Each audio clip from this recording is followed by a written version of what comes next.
right with you. Hi, welcome to the establishment. What can I get for you? Would you be interested in some of the fan favorites? No? You wanted today's special? Let me check what that is real quick. Today's special is Eye of Ramalach. So, let me get that for you. I am indeed back on my bullshit, and today we are taking a look at the webcomic called The Eye of Ramalach. Here's a fair disclosure. I wanted to review this a good few times already. You think Yosh was high on my list? Fuck no. But The Eye of Ramalach was always so boring that I always opted to go for something else. Like, I stopped reading Yosh because I was bored out of my skull, and I still opted to review that over Eye of Ramalach. So guess we'll try and put a party hat on a pile of shit here and see if we can make it any fun, cause goddamn. Now, what is Eye of Ramalach? Eye of Ramalach is a webcomic written and drawn by Avencry.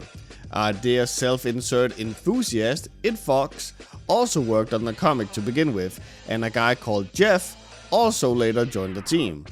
Now, I know what you might be thinking. What is with these people and insisting on adding more writers to something and believing that ups the quality? And frankly, I couldn't tell you.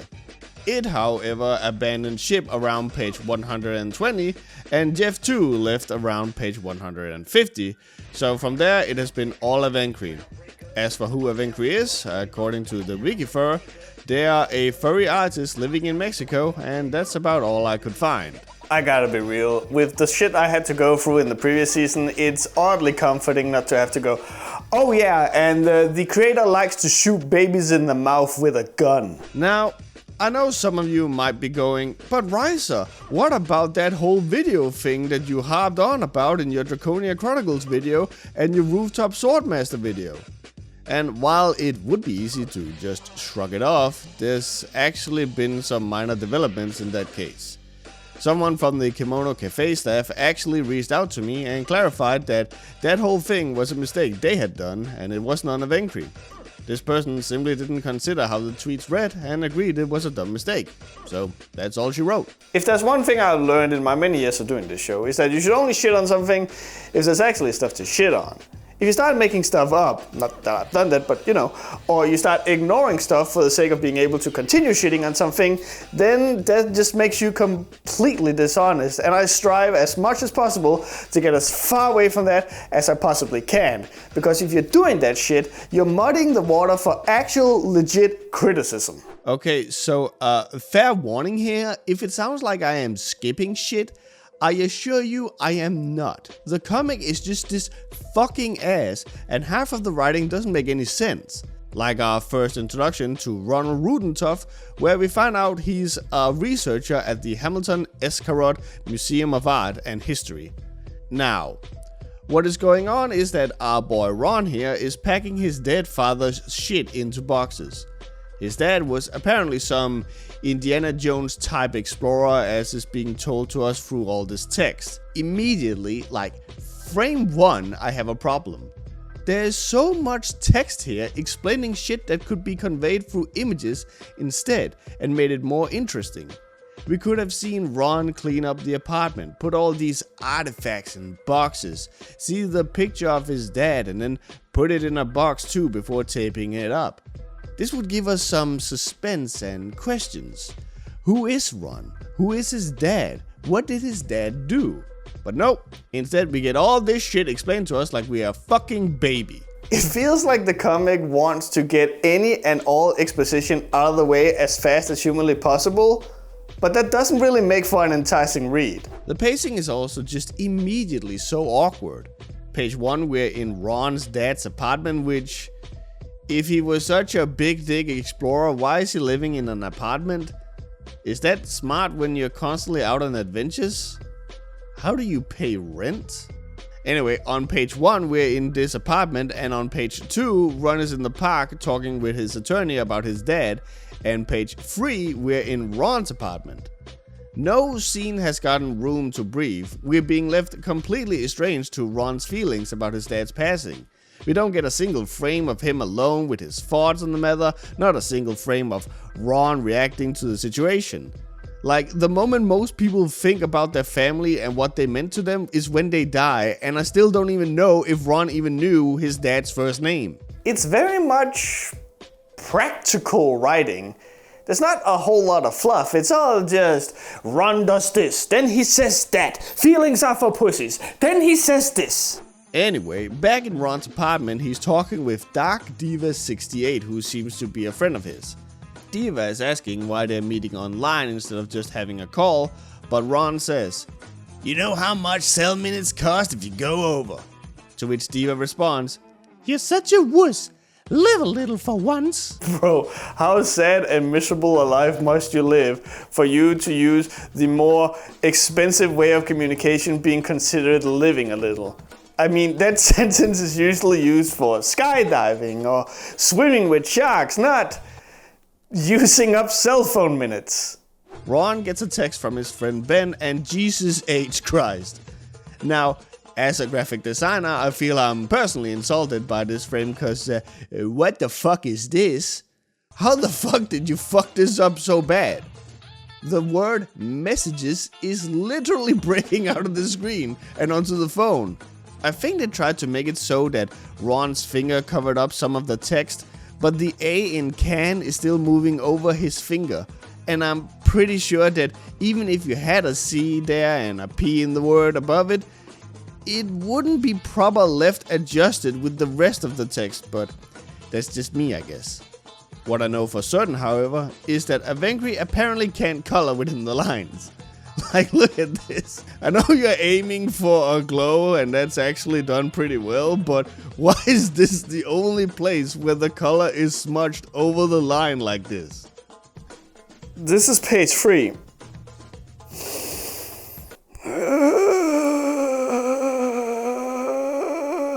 Also, bro, what the fuck is up with these frames? Every frame feels like things are cramped together. You could make the frames bigger or heck even move the proverbial camera back if you need to. Anyway, Ron's waiting on Ben and is monologuing about how Ben's his best friend, but they're different tough. I guess they're big tough guys, but in their own unique ways. After hopping into Ben's car, the two share a little banter. Apparently, Ron's friend Ben is some super rich kid who's also some super suave ladies man. You gotta wonder why our first introduction to him is as a silhouette behind a windshield and then a shot from above. This man's number 2 on the cast page in the comics, treating him like he's some rando civilian. Ben and Ron drive off into the night and we get some exposition of the world. Apparently, the two live in Neon City, which is the largest city in the kingdom of Fanfolia, and is one of the most populated cities in all of Chrysalis. I actually kind of dig how this is presented. We immediately get context for the different locations. Neon City is in Fanfolia, and Fanfolia is in Chrysalis. It makes it easy to compartmentalize. Anyway, the two arrive at the bar, and Ben yells to Ron that he better get a girl tonight, cause next time Ben won't help. Ron replies, "I have a hard time making the first move."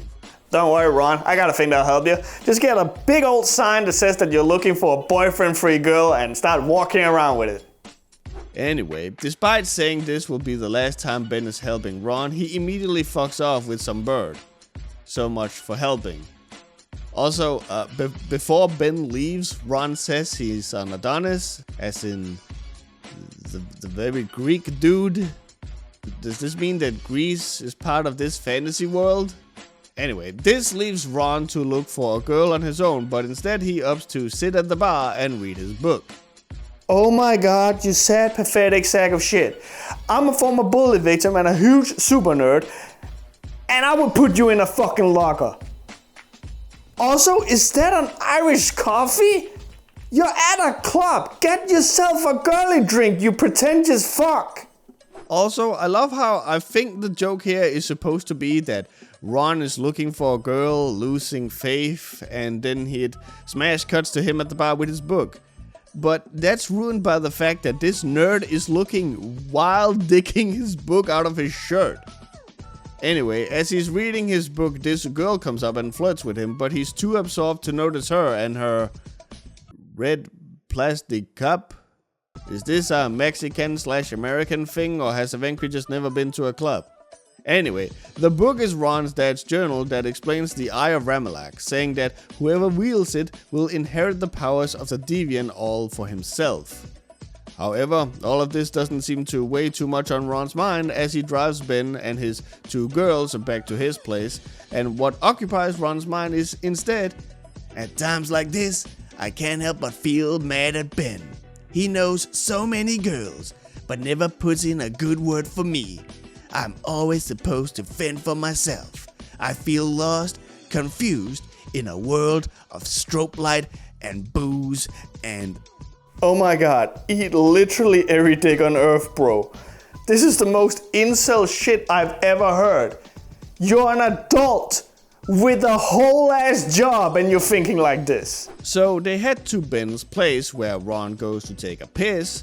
When he emerges from the bathroom, he finds this odd looking compass on the wall. But Ron's stupid ass is like, "Is that a clock?" And Ben replies, "If that's what it is, it's old and broken. Stupid thing always points in the same direction even if I turn it. It's like some sort of compass." What the fuck do you mean it's like some sort of compass? What the fuck? Motherfucker, it is a compass! My brother in Christ, it has an N, E, S, and W written on it. You clearly know what a compass is. How in the fuck? Is this a car? Is this a basket? Is this a pigeon? Anyway, back to our incel hero Ron. He gives us a rundown on his job, which is to translate stuff from the past. He also gives us an introduction to the Stacys, the booth girls of the museum he works for. The hottest of which is Marianne, who suddenly shows interest in Ron. Apparently, she's doing this because she and Ron are to make an exhibition of this place called Peregrine, which is coincidentally also the place that Ron's journal has been about. Ron's boss pops forward and of course he's like, "Haha, I matched you with this hot girl so you can get together with her." Like, that's not the shittiest thing for a boss to do, and incredibly sexist too. But what's even dumber is Ron going, "Why is everyone trying to set me up?" Motherfucker! Really? You bitched 3 pages ago about how you have to fend for yourself and how no one is helping you. I know it's kind of a meme at this point that, haha, Rice always sides against the protagonist of these comics, but come the fuck on! This guy's a bitch! So after this exchange, it's lunchtime. Wait, didn't Ron just clock in? Brother came in after picking up a coffee, spilled it over himself, and immediately after, it's lunchtime. We even know the coffee is brand new because it's scalding hot when he spills it over himself. Bro, this is the easiest job in the world. What the fuck? Anyway, when he returns to his office... Really? This bitch gets a whole entire office to himself? Anyway, when he returns to his office, Dark Diva, or rather Alex, is there. That's where we get this lovely exchange. "Let me get this straight. You're supposed to do your normal job, only this time with a real beauty helping you." "I guess. Well, and this bothers you?" "A little. She's just too good to be single." Oh my god. Oh my god.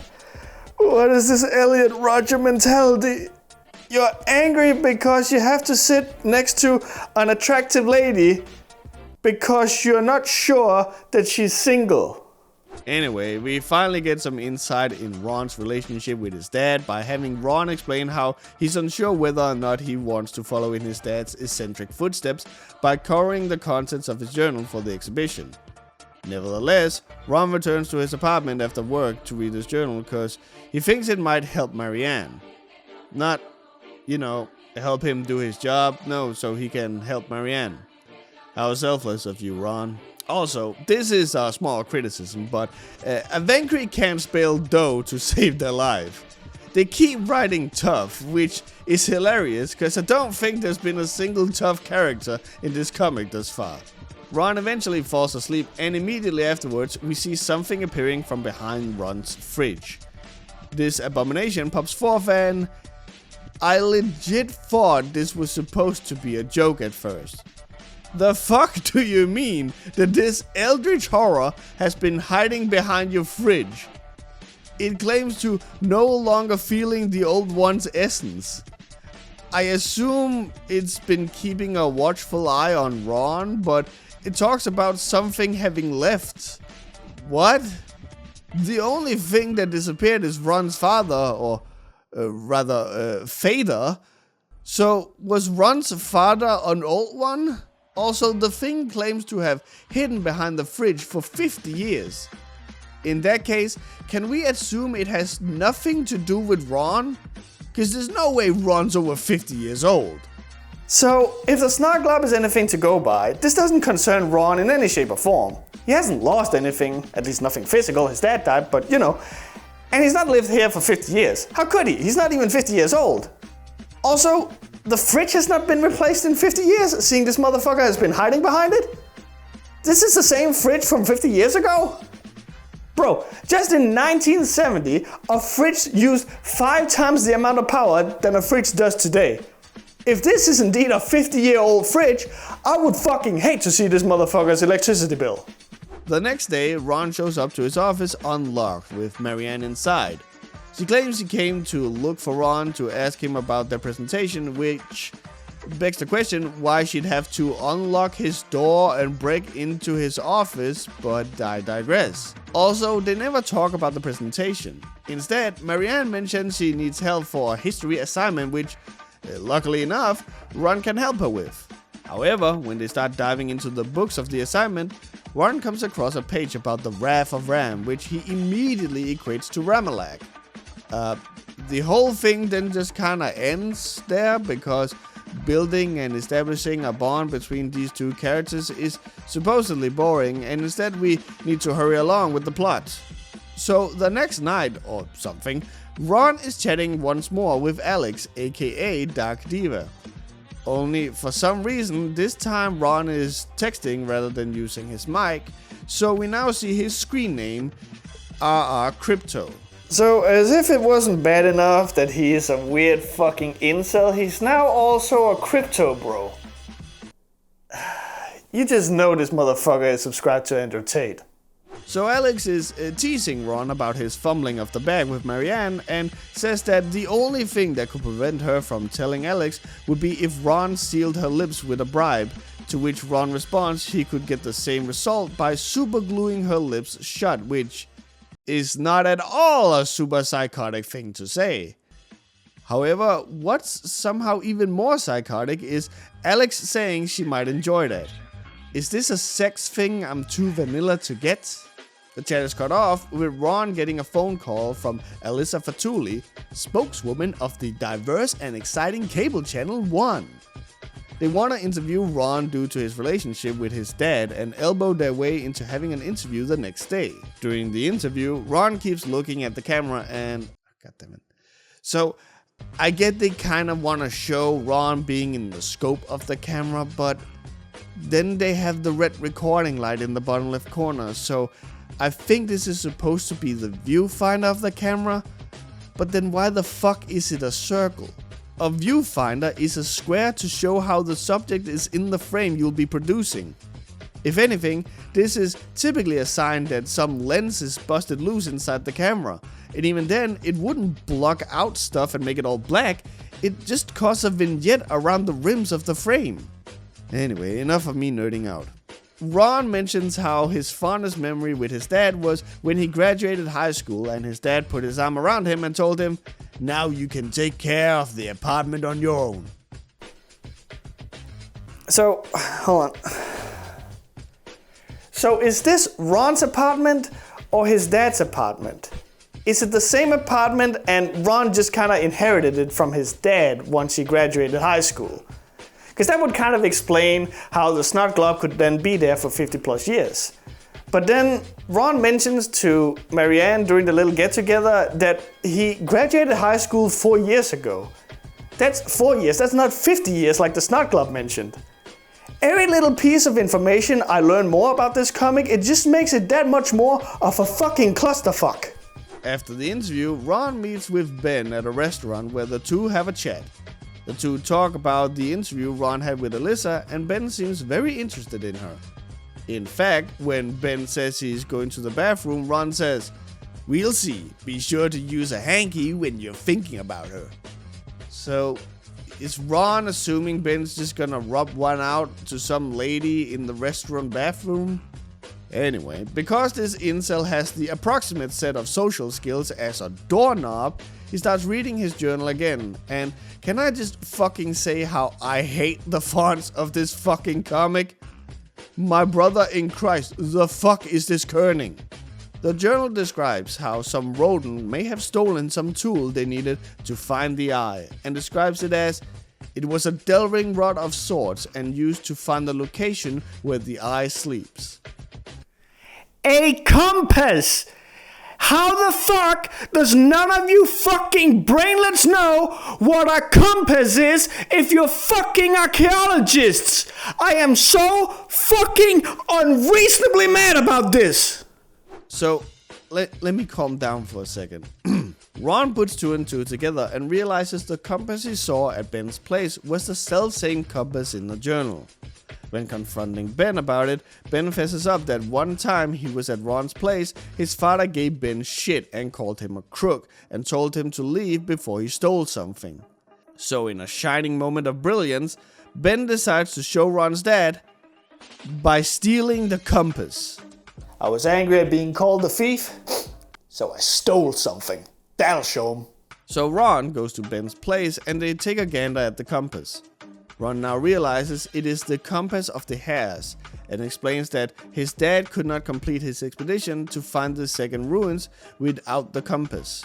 But now that Ron has the compass, this can be his big break to find the ruins, as the compass doesn't actually point towards north, instead it points towards the ruins, which kinda makes you wonder why it even has the cardinal directions on it in the first place.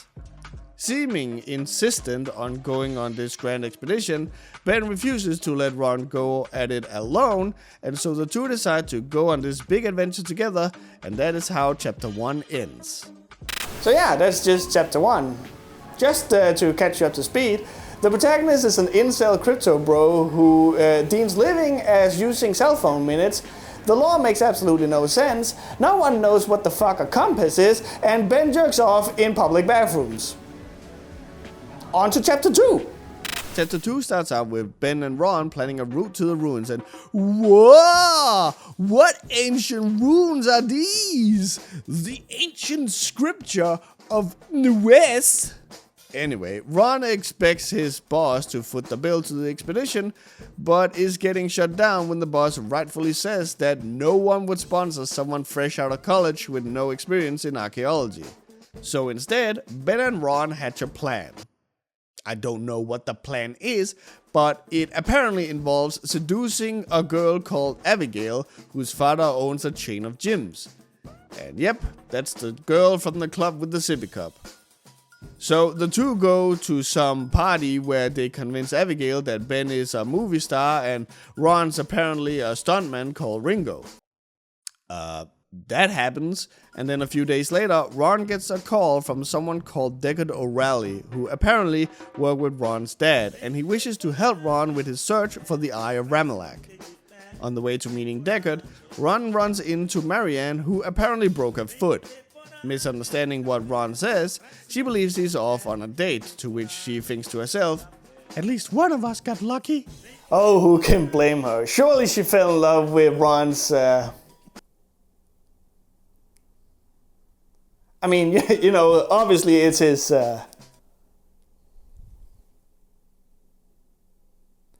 But you know, who can forget when he,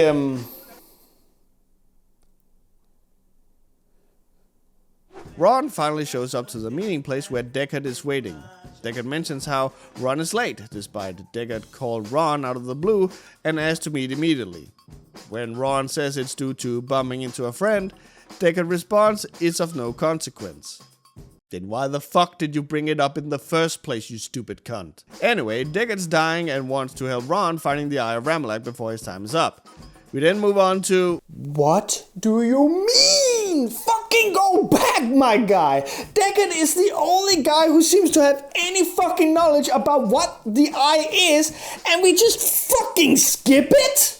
So we move on to some art exhibition where Alex speculates that Deckard is out to swindle Ron because he was willing to sponsor the trip and foot the bill at the restaurant, despite that literally being commonplace for job interviews, but anyway. So Alex and Ron chill out at the art exhibition belonging to this guy from Team Rocket. Alex tries to give Ron directions on how to better get with Marianne by being more assertive, and then Ron and Alex passionately kiss.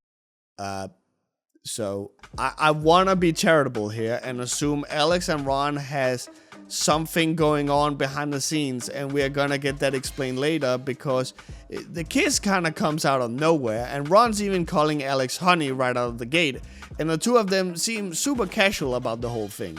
But then I am reminded that Ron's an incel with rage who has multiple times whined about his inability to get with women.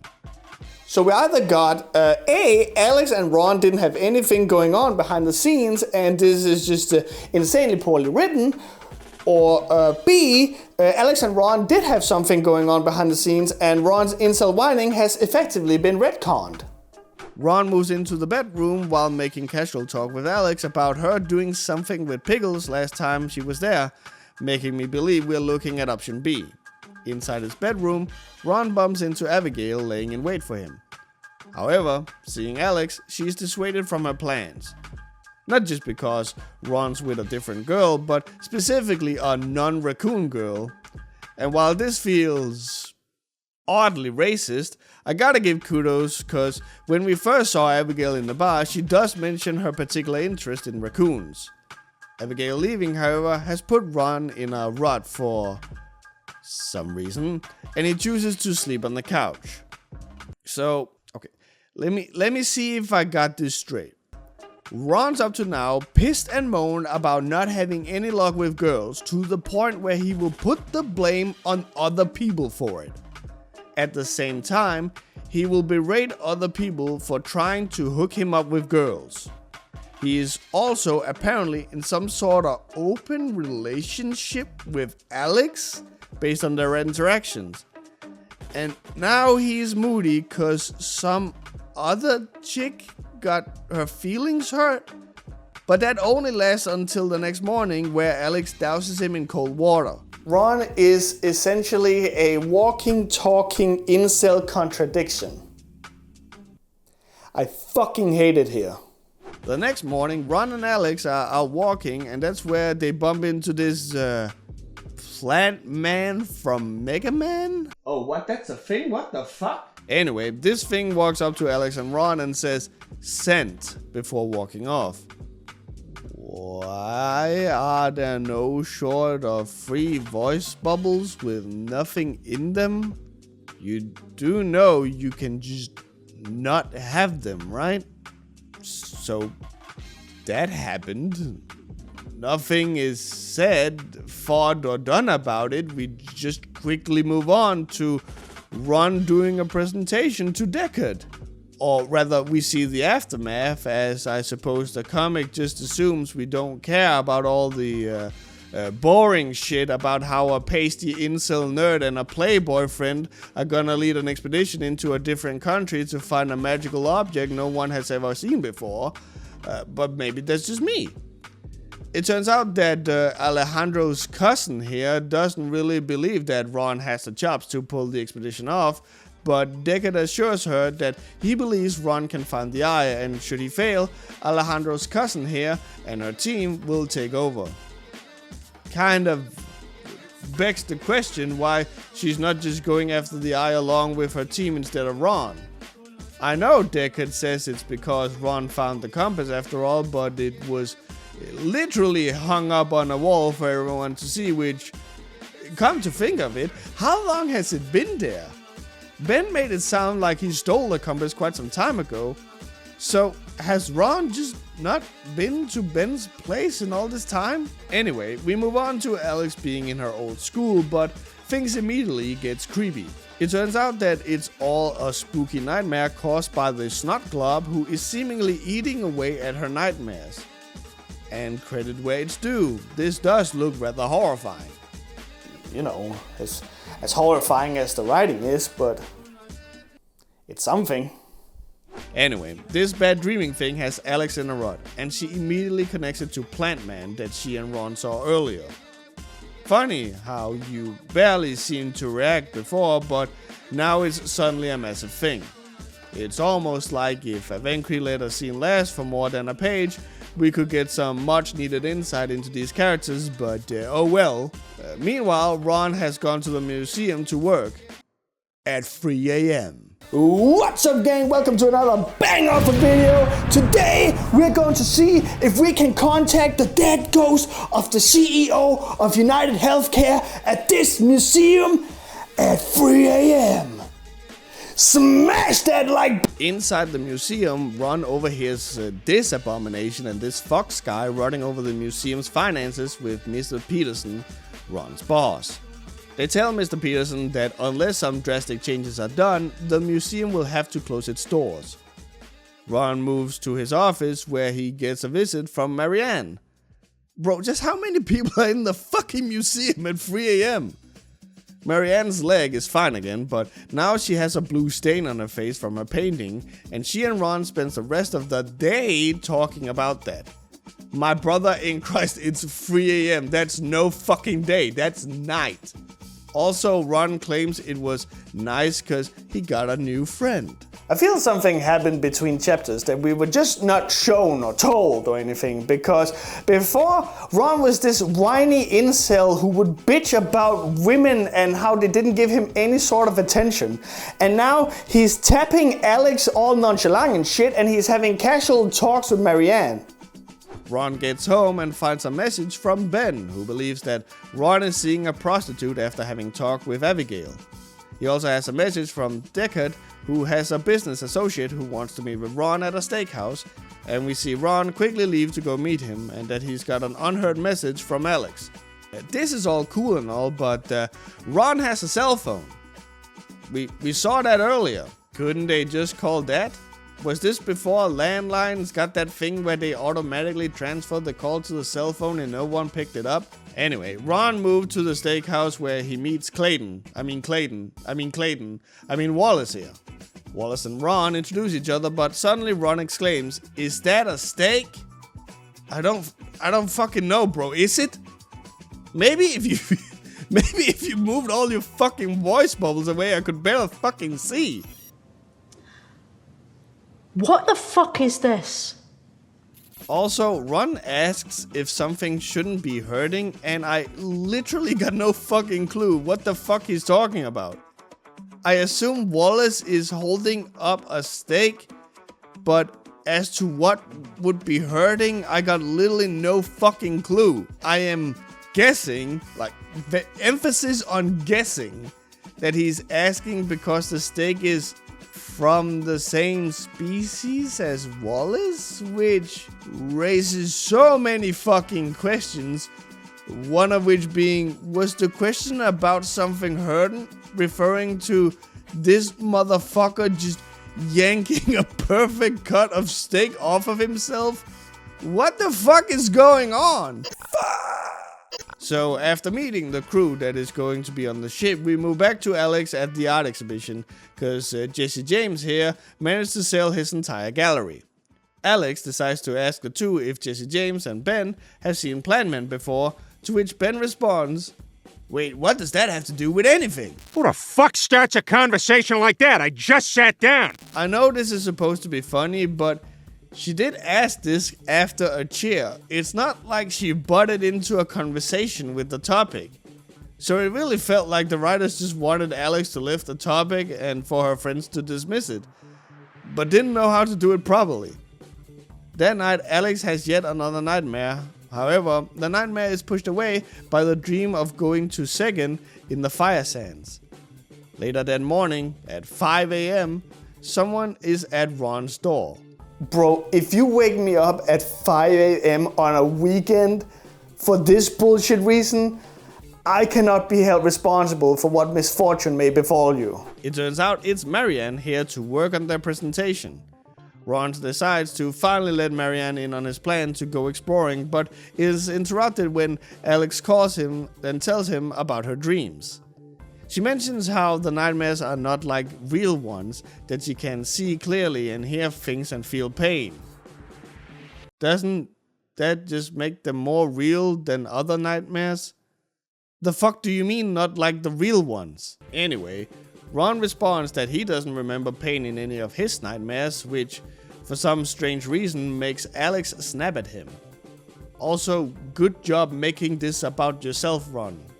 Fucking Jesus. Ron and Marianne go to see Alex for more answers, and Alex stresses that if she is to come along on the trip, she might find answers to her weird premonitic nightmares.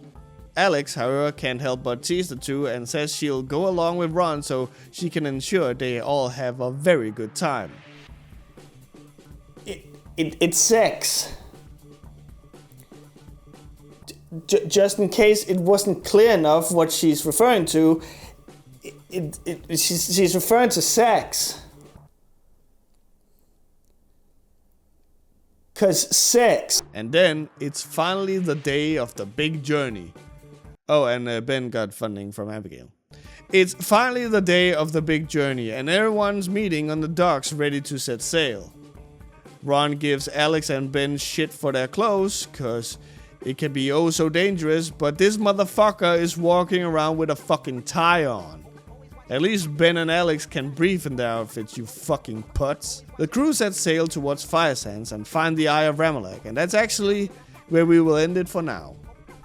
So yeah, not a great start. No, absolutely not. But maybe it will get better next time you visit the Kimono Cafe. So I'll see you then. Don't forget to tip your waiter in the Patreon tip jar on your way out, yeah? See you guys next time.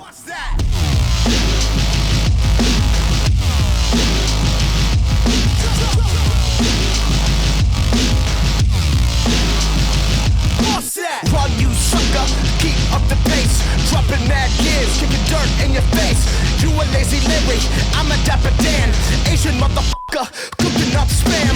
You do not compare, I'm sweet like a pear. Never did drugs, shout out there. I am Big Ben, you a T-Bow. Better take a knee from the kitchen elbow. See me in the street, make it say what? Don't need money, I just need a butt. Don't got credits, you don't get a cut. Don't play golf, I only play putt. Been on the grind, been looking through files. That's the type beat that make you go wild. Dance floor lit as soon as I touch that. Hello, and welcome to 2025, and welcome to a new spin on an old favorite, which is seeing that there's nothing called the cat box anymore. We couldn't really have what's in the cat box, so this is the replacement, which is checking in on the Kimono Cafe. The cafe that you see that I'm standing behind and all that stuff, that was modeled by me. So in case you were interested, then now you know that this is what you can do after just a year of learning how to use Blender. I'm really proud of it. I hope you guys like it. There's a bunch of Easter eggs, and I would actually like to hear if you guys have any favorites within those Easter eggs. I had a lot of help from the Webcomic Relief Discord, and if you want future little Easter eggs in maybe some other 3D backgrounds, then please let me know. Let's get into the Patreons. Amocin. Amocin doesn't want me to push anything right now, so just know that they have been a long time supporter of the show and they're really awesome. Nicholas Knudson. Nicholas doesn't want me to push anything either, so for now, just know that he's a really cool dude. Sebastian Vandborg. Sebastian wants me to push the Twitter account Curious Zelda, which has a rich plethora of cute and funny cat images. He doesn't own the account or anything, but he just likes cats, so there you go. Athlai. Athlai hasn't gotten back to me about what they want me to push, so you know the drill, they're just a super awesome person and deserve all the love. Caesar.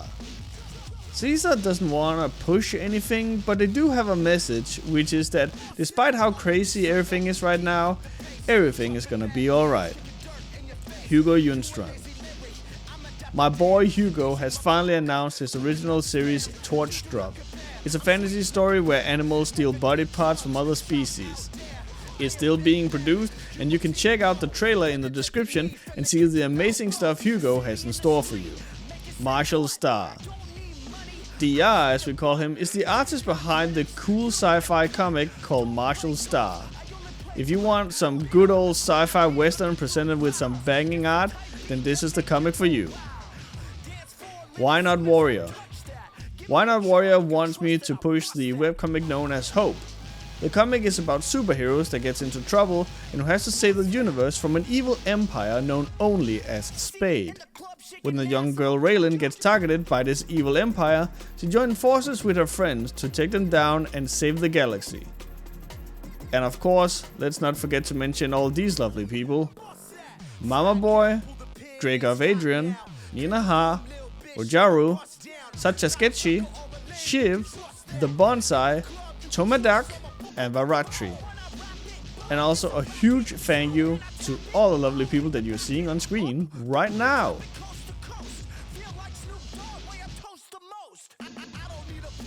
If you want to support the show, please go to my Patreon.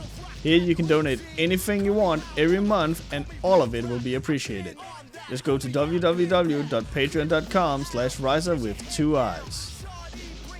You can also donate to my Ko-fi, the link will be in the description as well. If you want to watch me on Twitch, you can do so at twitch.tv/crownlessking with 2 eyes. Here you will oftentimes see dumb stuff like this happen. So in that case, I will help you. But do you think it's okay to move him already?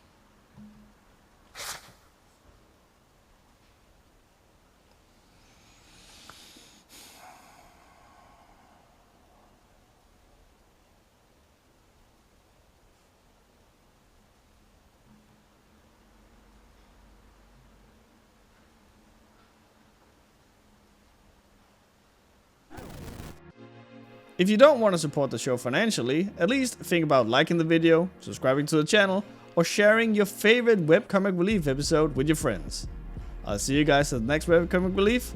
Take care.